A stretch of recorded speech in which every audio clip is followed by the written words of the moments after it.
আল্লাহ রাব্বুল আলামিন পৃথিবীর মানুষদেরকে জানায় দেন আলিফ লাম মিম আহাসিবান নাসু আন ইউতরাকু আন ইয়াকুলু আমান্না ওয়া হুম লা ইফতানুন।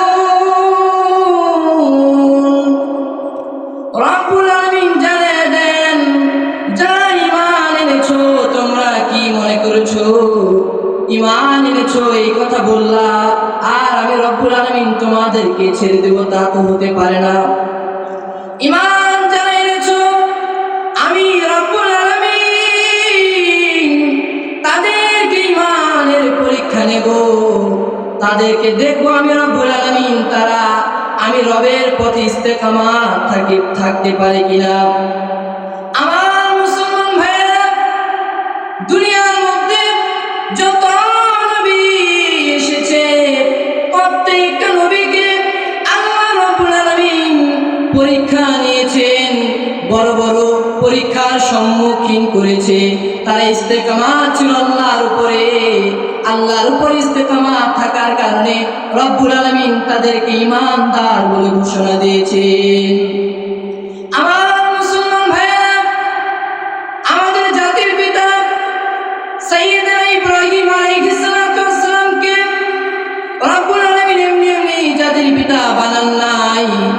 তিনি আল্লাহকে বলেন নাই, আল্লাহ আপনি আমাকে জাতির পিতা বানান। রব্বুল আলামিন নিজেই তাকে জাতির পিতা বানিয়েছেন, এমনি এমনি বানান নাই। রব্বুল আলামিন তাকে পরীক্ষা করেছেন। রব্বুল আলামিন কোরআনুল কারীমের ভিতরে বলেন, মিল্লাত আবিকুম ইব্রাহিম, আর তোমাদের মিল্লাতের পিতা হচ্ছেন ইব্রাহিম। রব্বুল আলামিন ইব্রাহিম আলাইহিস সালাতু ওয়াস সালামকে জাতির পিতা বানিয়েছেন। সেই রব্বুল আলামিন তাকে পরীক্ষা করেছেন অগ্নিকুণ্ডে। ইব্রাহিম আলাইহিস সালাতু ওয়াস সালাম যখন মানুষদেরকে আহ্বান করলো, এক আল্লাহর ইবাদত করো ও আমার জাতির লোকেরা, ইয়া কওমি উবুদুল্লাহ মা লাকুম মিন ইলাহিন গায়রু, ও আমার সম্প্রদায় তোমরা এক আল্লাহর ইবাদত করো। এই আহ্বান যখন জাতির পিতা ইব্রাহিম আলাইহিস সালাতু ওয়াস সালাম করেছেন, তার কওমের লোকেরা তার বিরোধিতা শুরু করে দিয়েছে। মূর্তি পূজা লোকেরা তাদের প্রেসিডেন্ট, তাদের নেতা নমরুদের কাছে বিচার দিল, নমরুদ একজন আমাদেরকে এক আল্লাহর দিকে দাওয়াত দিতেছে, সে আমাদের বাপ দাদাদের ধর্ম থেকে ত্যাগ হয়ে এক আল্লাহর ইবাদত করে, যে আল্লাহরে দেখা যায় না, যে আল্লাহর কোনো শরীক নাই, ওই আল্লাহর দাওয়াত দেয়। নমরুদ এই কথা শোনার পরে বলে, ইব্রাহিমকে আমার দরবারে নিয়ে আসো। সাইয়েদনা ইব্রাহিম আলাইহিস সালাতু ওয়াস সালামকে নমরুদের দরবারে হাজির করা হলো। নমরুদের ওই জায়গায় যখন নিয়ে গেল, ইব্রাহিম আলাইহিস সালাতু ওয়াস সালামকে বলল, ইব্রাহিম তুমি আল্লাহর প্রতি ঈমান ছেড়ে দাও, আমাদের মূর্তি পূজা করো। ইব্রাহিম বলে, না না, জীবন দিব, ঈমান ছাড়তে পারবো না। নমরুদ ইব্রাহিমের সাথে কেমন আচরণ করলো? নমরুদ আগুনের অগ্নিকুণ্ড জ্বালালো। ওই জায়গার মধ্যে নমরুদ মনকে মন ঘি ঢেলে আগুন এমন প্রজ্বলিত করলো, ওই আগুনের মধ্যে কেউ যদি পড়ে যায় সাথে সাথে তার জীবন শেষ হয়ে যাবে।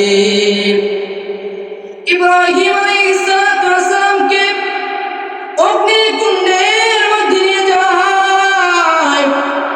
ইব্রাহিম আলাইহিস সালাতু ওয়াস সালামকে বলা হলো, ও ইব্রাহিম, ঈমান তুমি ছেড়ে দাও, না হলে তোমাকে অগ্নিকুণ্ডের মধ্যে ফেলে দেব।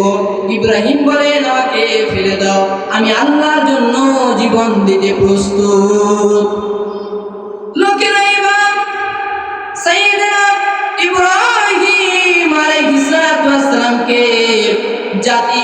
তাকে অগ্নিকুণ্ডের মধ্যে ফেলে দেওয়ার জন্য নিয়ে গেল।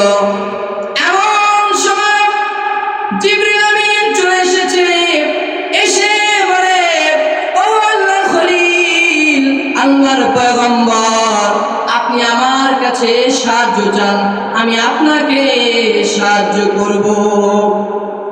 ইব্রাহিম আলাইহিস সালাম বলেন, ও ভাই জিবরিল, তোমাকে কি আল্লাহ রাব্বুল আলামিন পাঠিয়েছেন আমাকে সাহায্য করার জন্য?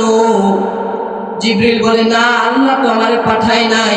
ইব্রাহিম আলাইহিস সালাম বলে, আল্লাহ যদি আপনাকে না পাঠায়, আমি ইব্রাহিম কেন আপনার মতন ফেরেশতার সাহায্য নিব?